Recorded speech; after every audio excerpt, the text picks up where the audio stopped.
مصطفیٰ کی نگاہ نصیب ہو جائے. مجمع بڑا ہو یا چھوٹا, عشق رسول سے طلبنے والا اگر اللہ دل عطا کر دے تو اس سے بڑھ کر کوئی نعمت ہی نہیں. ارے جس نبی نے قیامت کے روز کا مانا گئے, ارے جس نبی نے پل صراط سے ہمیں پار کرنا گئے, میزان عمل پر جس نے پلڑا بھاری کروانا گئے, ہمیں اپنے اعمال پر بھروسہ نہیں. نگاہ مصطفیٰ کے طالب ہو کر کرتے ہیں باری الہ, ہم اس کا ذکر بلند کرنے بیٹھے جس کا مقام یہ ہے کہ تیری ذات جس نبی پہ درود بھیج رہی ہے. ہم بھی دیوانہ بار کہتے ہیں کہ سب سے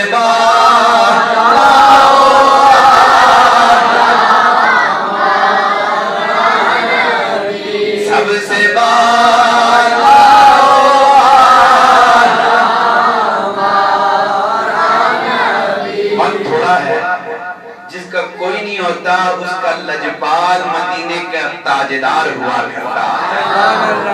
حلیمہ سعدیہ دیر سے پہنچی نا, عبد المطلب سے ملی, کہا کوئی بچہ نہیں ملا. کہا تجھے اللہ نے وہ بچہ عطا کرنا ہے کہ جس کے تصدق سے ساری کائنات خیرات, جس کائنات میں ساری کائنات میں جس کی خیرات بڑھ رہی ہے. لام رب العرش جس کو جو ملا ان سے ملا, بٹتی ہے کونین میں نعمت رسول اللہ کی. اللہ نے جس کے تصدق سے کائنات کو وجود عطا کیا تو محمد عربی رب نے تجھے عطا کرنا ہے. جاتی ہیں آقا حضور کے چہرے بددعا کی زیارت سے منور فیضیاب ہوتی ہیں اور انوار و تجلیات کو دیکھ کر بوسہ دیتی ہیں. واپس لے کر آئی اور سوچا کعبۃ اللہ کا طواف کرتی چلی. لوگوں مقام مصطفیٰ, ہم تو عقل والے ہیں, انسان ہیں, ان کے امتی ہیں, لیکن شان مصطفیٰ کا اندازہ لگائیے کہ میرے آقا حضور جدھر سے گزرتے تھے پتھر بھی میرے آقا پر سلام بھیجا کرتے تھے. آ کر کعبۃ اللہ کا طواف کرنے لگی.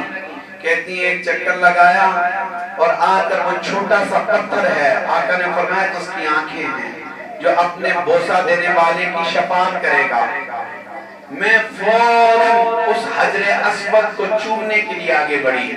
تفسیر مظہری کے اندر ہے, کہتی ہیں میں پتھر کو چوم رہی تھی, کیا دیکھتی ہوں اچانک فخرج الحجر الاسود من مکانہ حتی التصق, میں ادھر پتھر کو چومنے کے لیے آگے بڑھتی ہوں, پتھر وہاں سے باہر نکل کر میرے مصطفیٰ کے بوسے لے رہا ہے.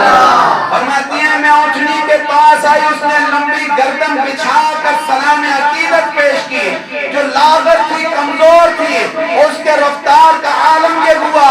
سہیلیاں کہنے لگی کیا تو نے اونٹنی سوار, اونٹنی کو تبدیل کیا ہے, سواری بدل دی ہے.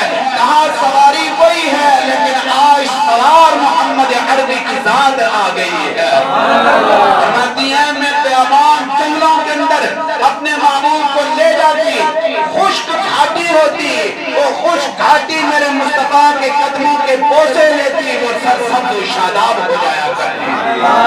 میرے گھر پر خوشبوؤں کے حلے اٹھنے لگے, میں غریب تھی, لائٹ دیا نہ جلا سکتی تھی. سہیلیوں نے کہا اب پوری رات تیرے گھر دیا جلتا ہے. کہا واللہ لا اوقد نارا انہ نور محمد. کہا دیا شیعہ کوئی نہیں, یہ میرے محمد عربی کا نور ہے جو پوری رات روشن رہتا ہے. لوگوں میلاد کی محفل میں آنا اللہ کو اتنا محبوب ہے, یہ سجانا منعقد کرنا اتنا پسند ہے کہ اللہ جل وعلا ایسی محفلوں پر, وہ جو عظیم محفل ہے, معصوم فرشتوں کی محفل ہے, اللہ ایسی محفلوں کی بنا پر فرشتوں کے سامنے فخر فرماتا ہے.